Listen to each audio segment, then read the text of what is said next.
All right guys, as you can see, we have something very, very special on the channel today. We have the 2021 Harley Davidson Revival. Now, if you watch the video that I just put out where I went off Harley's YouTube channel and Harley's website talking about it, I apologize. I genuinely did not know it would show up this quickly, but I got a call literally like 2 hours ago that Tim's got theirs in. The customer was willing to leave it here so I could make a review on it. Yes, this one is already sold. It was sold before it got here, as I'm suspecting most of these bikes are.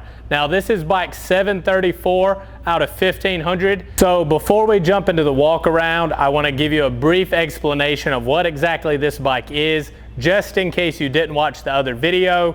This is a numbered series bike. This one happens to be 734 out of 1500. Harley's only making 1500 of these bikes. They're calling it the Revival. It's based around the 1969 Electra Glide, and as you'll see when we'll do the walk around, they've incorporated a lot of those same features down to the paint, which is really next level, even by Harley standards, which in my opinion are the best in the motorcycle industry. Now, each dealership was getting one bike.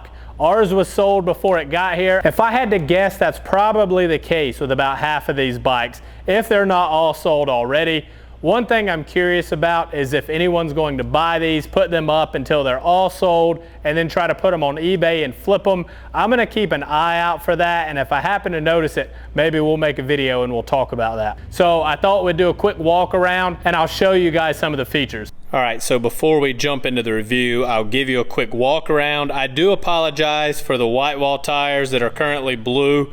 Like I said, I got a heads up roughly 2 hours ago that this bike was here. They said they'd have it all cleaned up for me tomorrow. I did not want to wait, so I apologize about the tires.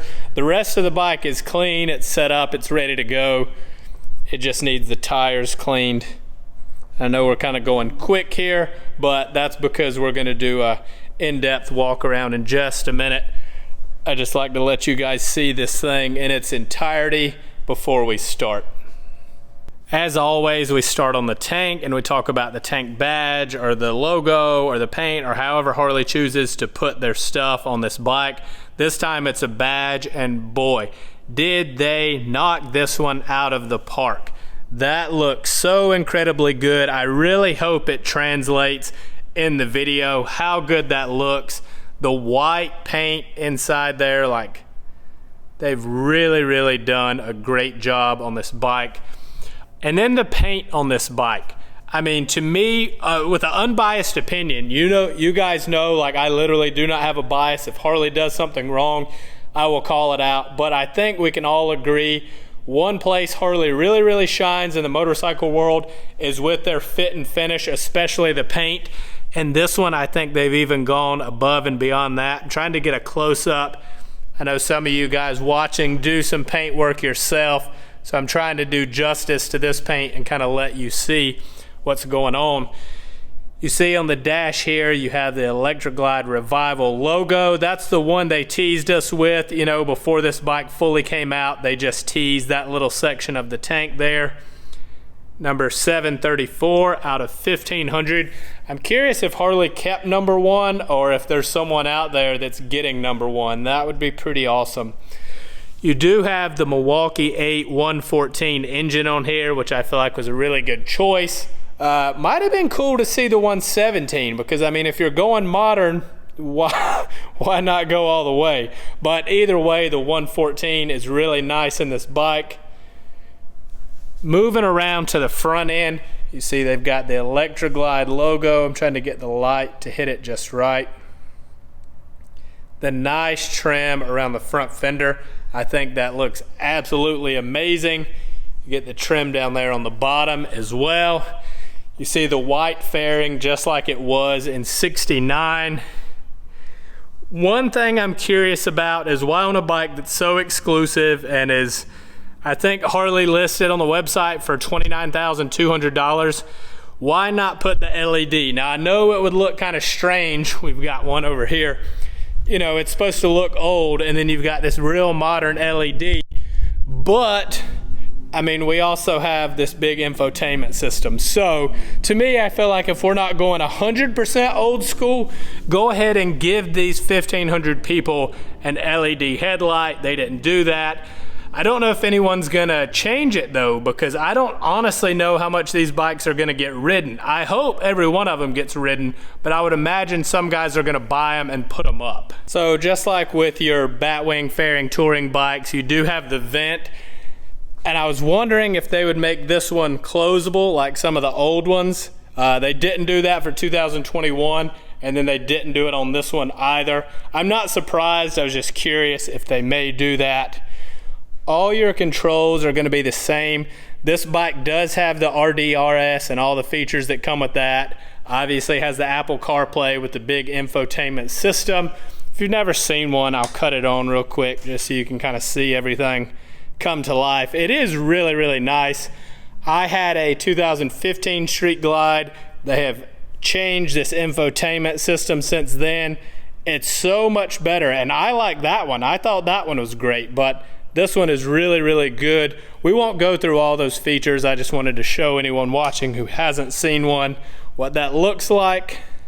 Now, let's talk about this seat. So obviously that's a very, very unique feature to the bike. You can see you do have a shock there, just like you did in 69, kind of a spring-loaded seat. I think this seat looks great. I've only ridden this bike from the service department through the dealership into here, so can't give you guys an honest feeling. It felt good just sitting on it, but one thing I do want to point out, this seat height is 29.6 inches. I thought I would jump on this bike really quickly just to kind of show you how tall this seat really is. I know the number 29.6 inches to people that aren't really up to date on every seat height that Harley has. May not sound like a lot, but at 5'11", I thought I would hop on this bike and kind of show you what that looks like. So this is me. Maybe if I adjusted the spring on this seat, I guess if I had riding boots on, I would be flat-footed, but just barely. Whereas on most of the other models, I know I have a lot more bend in my leg, a lot more leverage. For me, it's not uncomfortable. I don't mind it at all. But for some people that may be an issue. Looking at the back of this bike, I love the contrast of that blue and white. Kind of looks a little police-ish. If you were on the highway, I can see cars potentially slowing down, especially with these guards here for the bag. I mean, it just gives it a little bit more of that police-looking bike to me. Like we've talked about on the Electroglide Standard, these reflectors can come off. They're just two-sided tape, so if you take them off, there's no holes in your bags or anything. I know this is a limited bike and whatnot, but honestly, if this were mine, I would go ahead and take those off just to clean that back end up. I mean, you can just envision it with those off and tell that it would look really, really good. So I kind of did my own walk around as soon as I got to the dealership just so I could get a little bit more familiar with this bike. No one's seen it up until this week. I've seen a few other dealerships have gotten theirs as well. So I opened up both of the saddlebags. I mean, it looks like regular saddlebags. Nothing has really changed with that. The one-touch opening and all that. So I just wanted to see if they gave you anything different. They did not, so you got all your regular literature and stuff that comes in there, your owner's manual and stuff. One thing I wanted to point out, so as we just talked about, you know, I have no problem being critical of Harley. I was a little disappointed to see the standard barrel key on this bike. So it does have security. You have your security fob, which they only give you one of now. Not the biggest fan of that, but a standard barrel key for a limited number bike. So for comparison, I grabbed a, if it'll focus, I grabbed a CVO key. So this is what a key looks like from a CVO. You have your lock and unlock buttons, and then you've got the little button here like some car keys have where your key flips out. So that way if you keep it on your key ring, it's a little nicer, kind of tucked in, out of the way. But that is a really nice feeling, really high-end key fob. It says Harley Davidson CVO. Now I thought, what if they did that Harley Davidson instead of CVO? Put that logo right in the center. I have no idea what these key fobs cost, and when I say that, I mean what they cost Harley. But I gotta feel like for a bike this exclusive, it just would have been nice even if it didn't have the lock unlock, which would be nice if the bags would lock and unlock with this remote.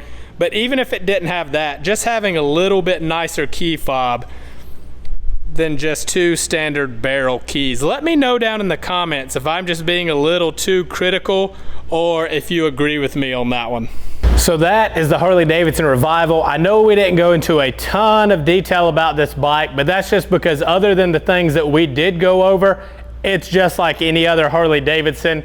Now, I think Harley was right to do this. I think it was a smart idea. And I say that based on the number. With there only being 1,500 of these bikes, 1 per dealership, the exclusivity's there. I think it creates that excitement because it is so exclusive. Now, if they had done, say, 10, 20,000 of these, maybe not the best idea. But like I said, I'm pretty sure all of these have sold. If they're not, they're probably gonna go quick. I'd love to hear your thoughts though. Do you like this bike? Are you thinking about getting one? Did you get one? Do you hate it? Do you think it's a good move on Harley's part, a bad move on Harley's part? But more importantly, I want to know if you think we're going to get one more bike out of the Icon series this year. So Harley teased that they would do 1 to 2 per year. Now I'm going to go ahead and say I think they are going to do one. Now I don't have any kind of insider info that you guys don't have. I'm basing that around the fact that normally the new bikes come out in August. This year they came out in January based on everything that was happening. It's almost May. We're 1 day away from May. They just released this one. I don't see them going the rest of the year without throwing something else out to get people excited. So with that, do you think they're going to do another one? And if so, what do you think it's going to be, or what do you hope it's going to be? That's all for this one, guys. Thanks for watching. If you're not subscribed, please consider doing so.